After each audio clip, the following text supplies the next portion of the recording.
Good morning, good night, wherever you are. My name is Ivan Tamba, and today we have X-Man, Xavier. How you doing? I'm doing well, bro. How you doing?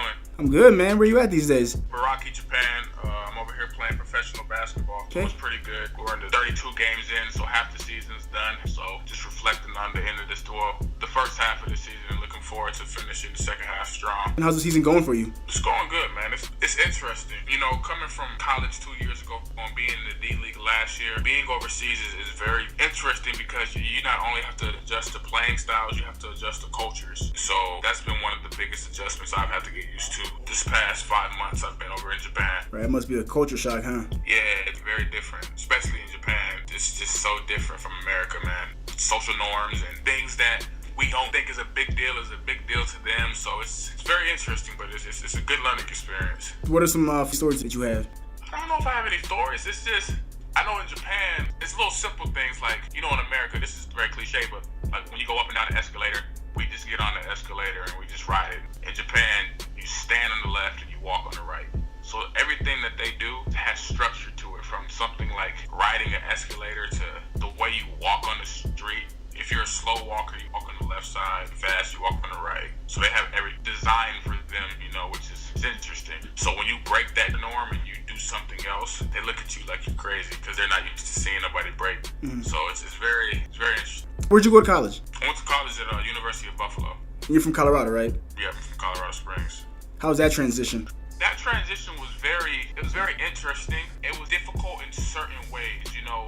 The difficulty came in adjusting to being around new people and automatically trusting them. You have your academic advisor, you have mentors, you have your teammates, you have all these people that are put in place to help. You have to trust them like right off the bat. So it was very interesting.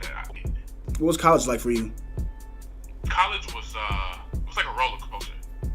It steered me in the right direction. You know, my freshman year of college, you know, you come from high school, you have this freedom. You know, when you're a senior, you have some freedom, but at the end of the day, you're still living in your parents' house. You gotta respect them, you gotta respect their rules. So, you know, you really don't have freedom. You go to college, you have freedom. Like, if you don't go to class, that's on you. They don't call home to mommy to say, you know, Johnny missed class. Like, you have to be a mature adult. So it was very interesting in that, seeing all that freedom. And the biggest thing I struggled with was study habits. Now, because you know, in high school, you really don't have to study. Probably say the same thing with certain people in college, but for something like study habits, where you have your academic mentors, you got your advisors, and they're putting together this curriculum plan, you know, that they want you to follow, and you know, they're giving you this guideline and stuff to help you graduate. So like, I kind of resisted that, you know, because it made me uncomfortable. And you know, naturally, we as people tend to resist things that make us uncomfortable. That was the biggest thing at first. And you know, after I got used to that, college became smooth. I had a coaching change my junior year.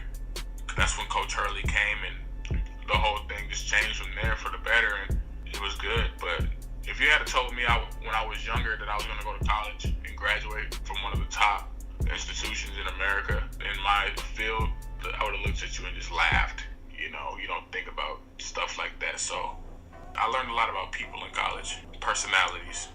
I honestly really didn't learn much that I didn't already know book-wise, and you know, like you learn study habits and stuff like that. And my learning came from experience and dealing with people and learning how to manage personalities and how to treat people the way they want to be treated sometimes, you know. So like I said, college really helped me prepare for life outside of the whole books thing, you know. Last year, you guys went to March Madness. How far did you guys go? We lost in the round of 32. It was fun, man. It was the first time our school had ever went. It was a historic moment. It was fun because, like I said, we had our coach was very decorated again. He 2 national championships. He went to Duke in a time where he played when basketball was like, college basketball was at an all-time high. So, you know, it was a lot of cameras, a lot of ESPN guys, a lot of interviews, you know. So it was cool to see that coming from like a mid-major, smaller school, you know, to get that type of publicity and to go out there and compete with the big guys and show like, you know, everybody that It really doesn't matter what school you go to.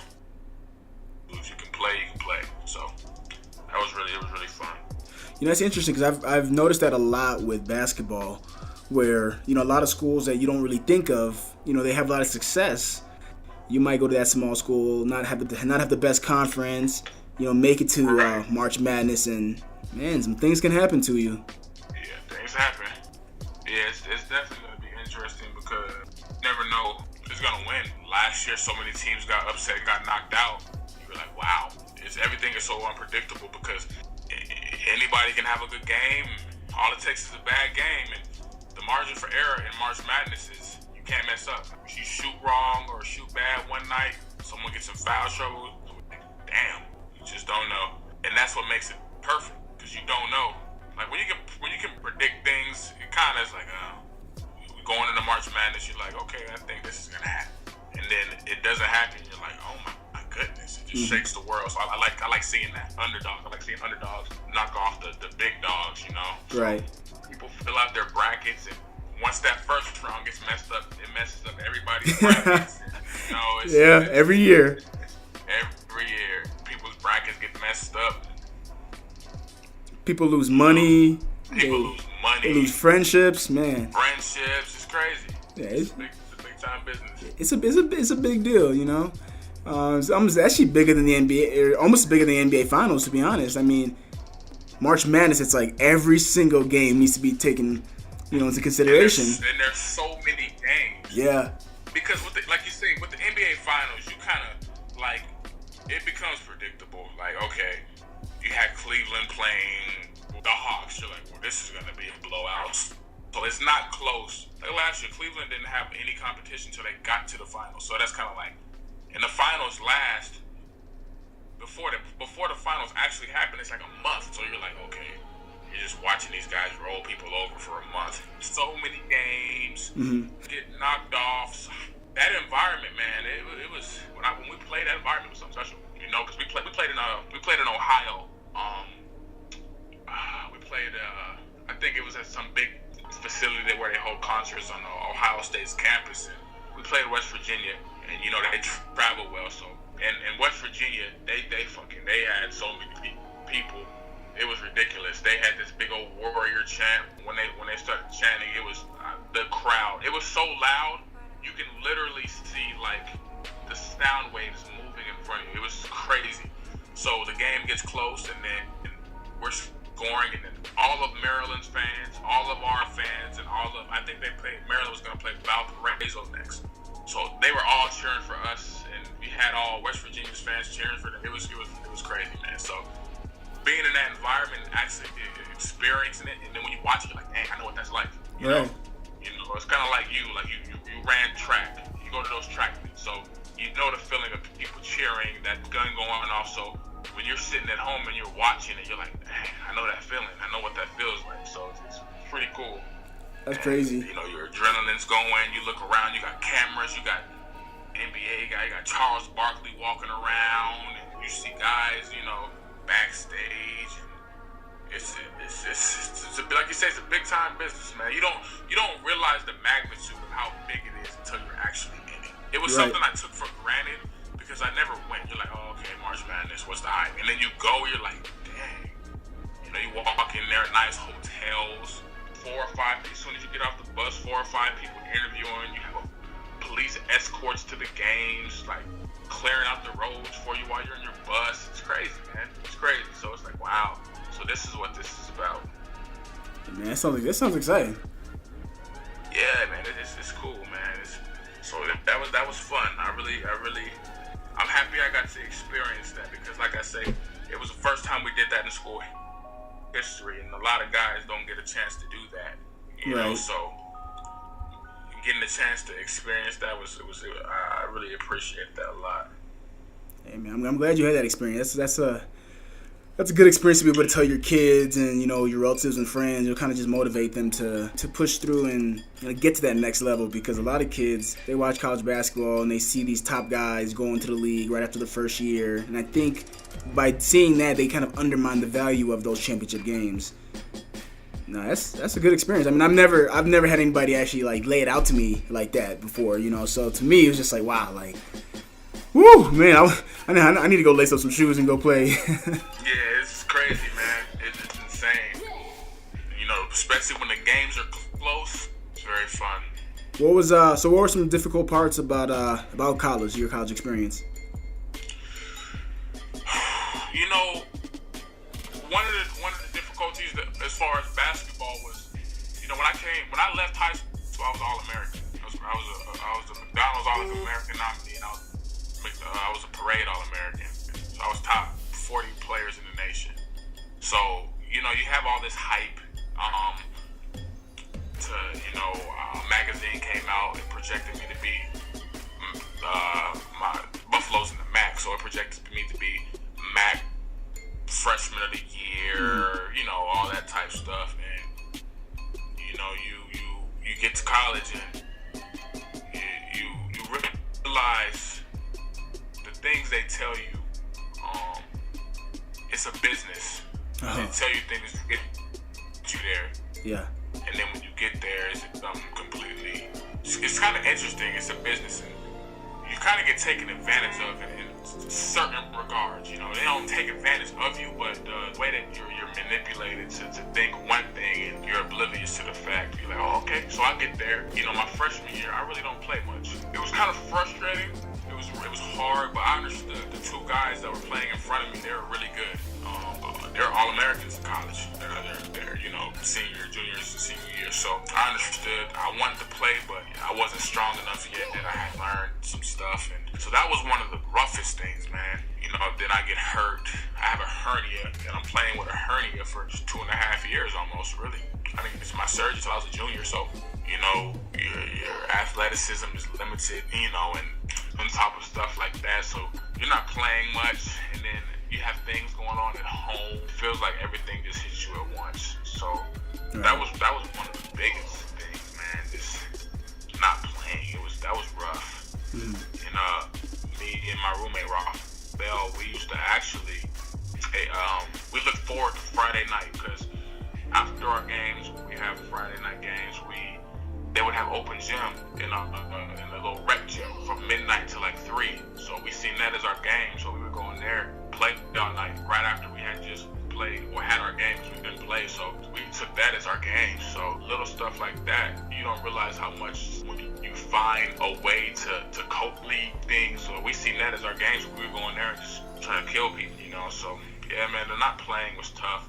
Mm-hmm. Yeah, and it's really hard, especially when you have all this expectation. People start asking questions. Well, he was All-American in high school. He was a parade, and you know, it's like now you got to explain things, and people were asking you questions, and it's like it's unfamiliar territory because you're not used to that. So that was rough. How was family?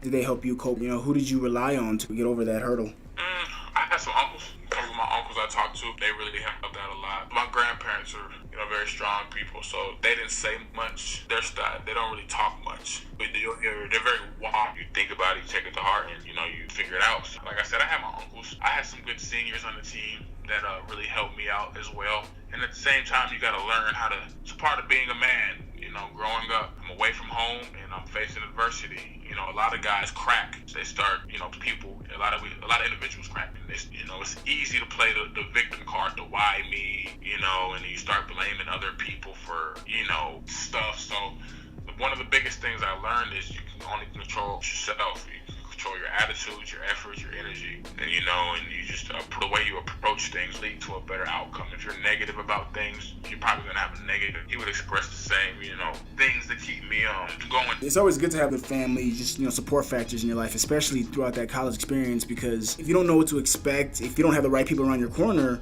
that might drive you over the board, you know. And I've seen a lot of very, very great athletes get to college and they have no one to fall back on, and you know, they just end up dropping out because they didn't start that first year, or because they were academically ineligible, you know, whatever it is, they just leave, or they just transfer. So, you know, I think it's a strong testimony to your strength that you were able to kind of overcome that adversity. What was the recruiting process for you? Why Buffalo? You know, I played AAU basketball, and you know, that's when people who don't know, that's when you travel different whole sites. So I played with one team, and we weren't playing in the right tournaments, and it's all about playing in the right places and getting the right exposure. You can be doing great things, but if coaches aren't there, the right coaches aren't there to see you, it doesn't matter. It doesn't exist. So that's how it was my first couple of years. So my last year I switched to AAU teams. I go to a team where we're sponsored by Adidas. We're the best team in Colorado. So we go and we're surprising people. We only lose 5 games that summer. I think we were 42-5. And all our games we lost were to guys who had like NBA talent on their team. So I go.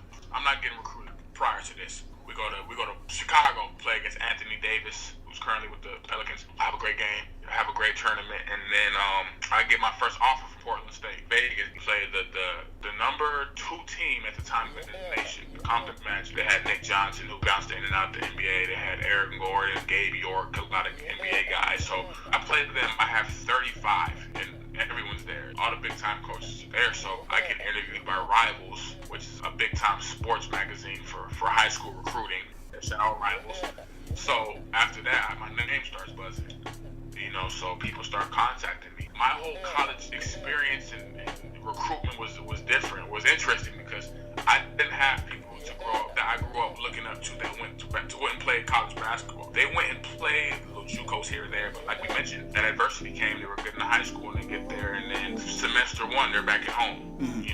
So I didn't really have no one to talk to about that. So, these teams are hitting me up. A lot of teams are interested. But the common thing I'm hearing with these teams were, like, how are your grades? Right. And in high school, I got to the point where I wasn't going to school like that. I would go to school enough to get by, in season. But I was doing other things. I was working. I was throwing papers with my grandfather from 1 to 5 to help my household. So I had responsibilities.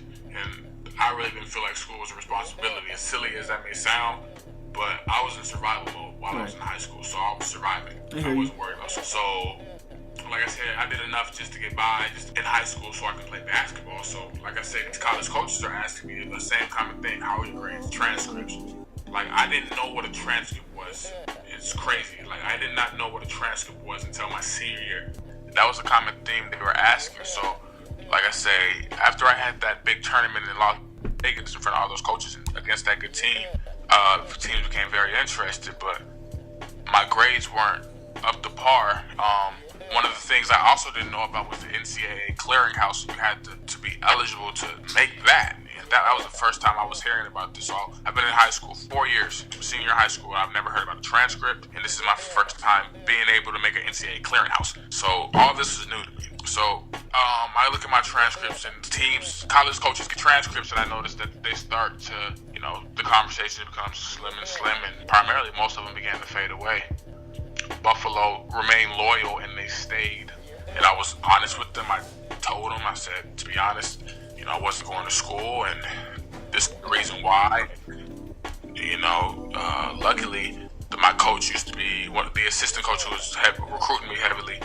He used to be a principal, so he understood schedules. He was a high school principal, so he knew schedules, the clearinghouse. He knew that like the back of his hand, so he helped me. And I was in a situation, so I was taking 3 classes, and half the day I was going to a community college and getting college credit, culinary arts course, so I didn't have a full schedule. So I had to drop that culinary arts course that I was taking at the community college, and I had to load up and have a full schedule as a senior. So I went from having 3 classes to having 7 all over again, so it's like, gosh. And I had to get a 3.5 to be eligible for the clearinghouse and to be eligible to make it to Buffalo. So luckily, I knocked that out. I finished the year with a 3.8. So it was took the ACT, got the score I needed. So the reason why I chose Buffalo, man, they remained loyal and they helped me. My assistant coach helped me a lot. Well, without his guidance, I probably would have had to go junior college first, and do that whole thing. So I felt like if he went out his way, make sure I was okay, and to do all that, made me realize, like, he just helped me dissect my whole schedule. This is them showing a real interest. They came, they visited my grandparents, and I'm like, well, you're not gonna find no coach that's gonna go out on a limb to try to get you. So I feel like the least I could do is go there, So I felt obligated to go there, and it ended up working out for the better. So interesting recruiting process. I had to go to summer school, knock that out, It's a lot of hard work, man, but it paid off. Yeah, that JUCO route definitely would have been a little bit more interesting for you. But, I think that you were around some good people and your coach was a very, honest person. Sometimes that's all it takes is a coach to believe in you and go that extra mile for you. And at the end of the day, who wouldn't want to play for that type of guy? Right. Sometimes there's a lot of coaches out there who won't do that, and, they can go get their 5 stars or their 4-star athletes. Right. Do you still keep in touch with him? I do. Okay. Yep. Those type of relationships don't really fade. It's interesting, the connections and the people you meet in college. You lose a lot of when you get to a state mentally where you understand what you want and what you want your life to be like. You kind of protect that, and anything that shows resistance to that, old friends, old relationships, you kind of remove yourself from them.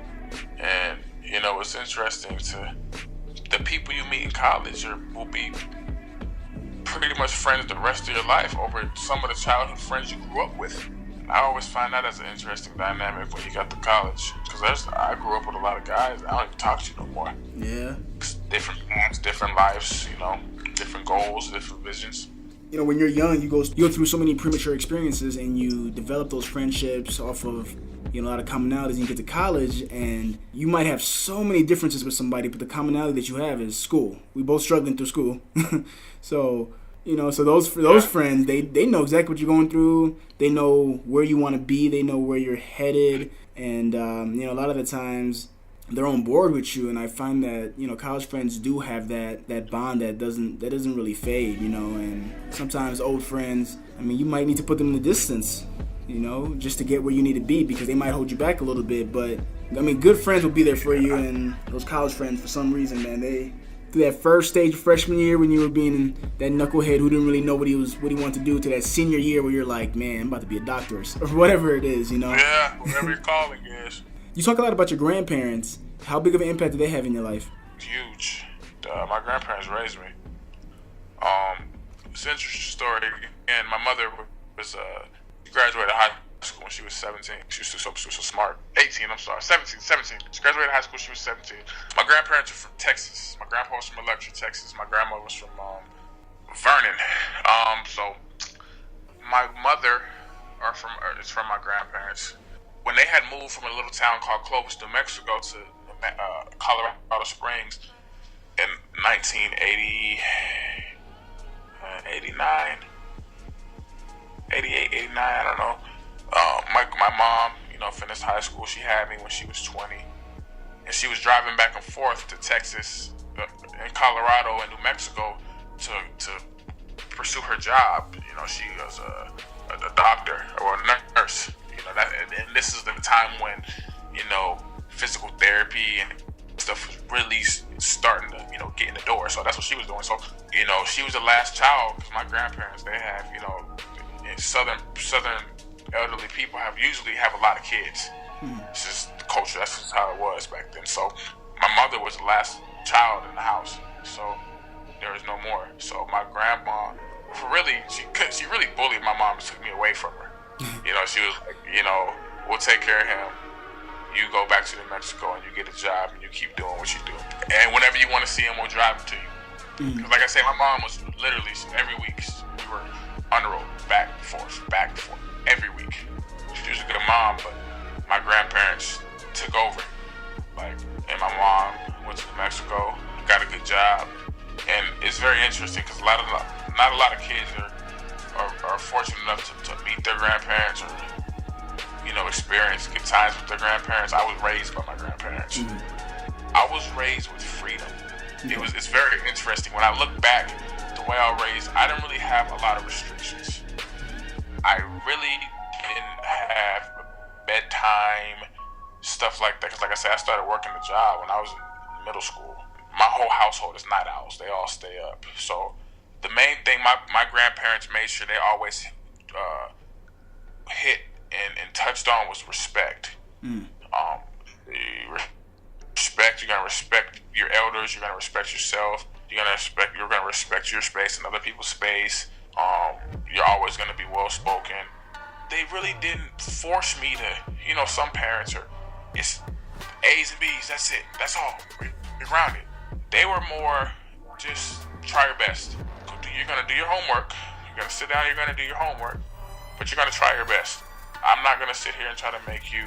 And, you know, people have different ways they teach their kids. Some parents want their kids to be straight A students. Some, you know, everybody does things differently, but the way they did it, academics wasn't really forced on me. Their main thing was being respectful and understanding and being aware of what's going on around you. Okay. So, yeah, I grew up looking at the world differently, and you know, and like I said, I had a lot of freedom. It's interesting how it works, because they raised me, man. It's looking back, I'm like, wow, they let me do a lot of things, and I didn't. You know, you're a kid and you mess up. You have some things you do wrong, of course, but I really didn't make no stupid mistakes that could have got me in serious trouble with the freedom that I had. It was like they had a trust in me to do well and to do the right thing, and I felt like I couldn't let them down by being an idiot. You know, like I said, you're a kid, you're gonna mess up, you're gonna do things, but just doing, you know, a lot of things that are uncalled for, I never really did. Not when I look back at the person and they let me find out the type of person I wanted. They never forced the type of person that they wanted me to be. They wanted me to be the person I wanted with, you know. So, yeah, man. I really love them. My grandparents are dear to me. I know how important that is to a lot of people, and I think that relationship is very. Grandparents are very underutilized components to a family. So, all right, we're gonna wrap things up here. Is there anything you'd like to tell people? You know, anything that'll help them persevere? One of the biggest things I want to tell people is figure out the type of person you want to be. Figure out what you want to do with your life and strive to do that and be that person. Protect your dreams. You know, whenever you share your vision with people, if they don't see the same thing you see, that's fine. Don't be afraid to make mistakes. And at the end of the day, you have your family, you have your friends, but there's only one you. You got to understand there's going to be good days and bad days.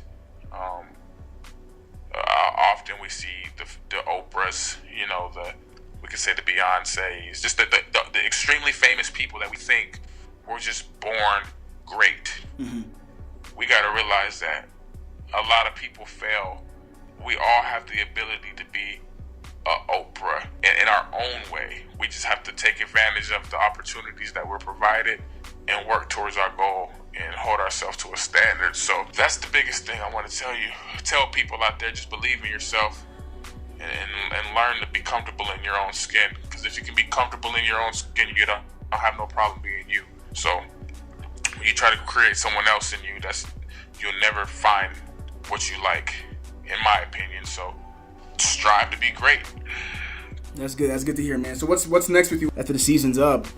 I got, the season will be up in May. I'll probably take about a month off because I've been going hard since May, June, so I'll relax my body. Got to give body rest and then get back into it. Try to explore some NBA summer leagues and see how things go. I'm definitely going to keep a lookout. If people want to reach you, how can they reach you? You can reach me on Facebook. My name is Xavier Ford, XAVIERFORD. On Instagram, a funny name, Midrange Bandit 35. So midrange, MIDRANGE _ Bandit BANDIT 35, the number 35. So Instagram and Facebook, Facebook Messenger, you can reach out that way. I don't have a Twitter. I don't do a Twitter thing. Just Facebook and Instagram. If you guys want to follow him, see what he's doing, keep up with him. And until then, it's great having you, Xavier. You too. Take care. Thanks for having me. All right, of course, man. Take it easy. All right, that concludes the show. If you guys enjoyed it, like it, share it, comment, leave your feedback. Would love to hear it. Until then, I'm going to let the beat right out.